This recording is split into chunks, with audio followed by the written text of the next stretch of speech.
See, sometimes people are missing their destiny because they don't have the willingness to wait. They miss their destiny because they don't understand what is happening during the time of delay.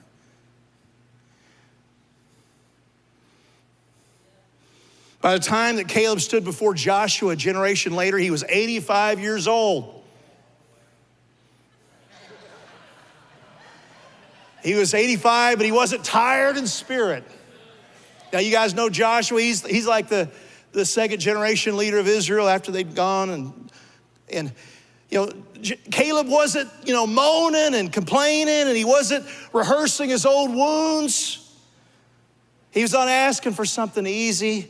In fact, he was an old man ready to fight and take the ground. Let's read the scripture here. Joshua 14, verse 7. Joshua's talking right here. He says, Caleb's talking here. He says, I was 40 years old when Moses, the servant of the Lord, sent me from Kadesh Barnea to explore the land of Canaan.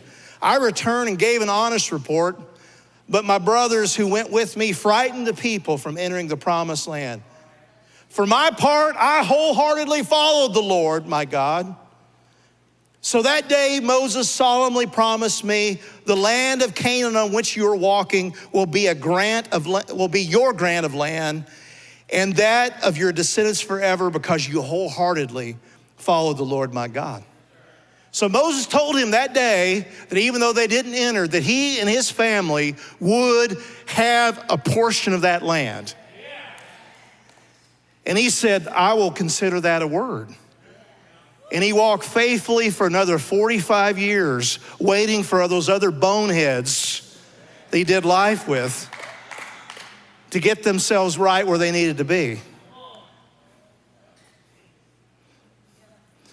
Verse 10 here, now as you can see, the Lord has kept me alive and well, and as he's promised for all these 45 years since Moses made this promise.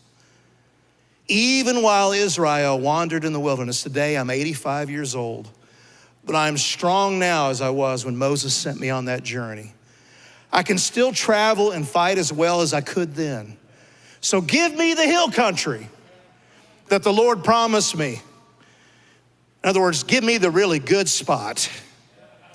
If you remember that as scouts, we found the descendants of Anak living there in walled towns. Give me the place where the giants are.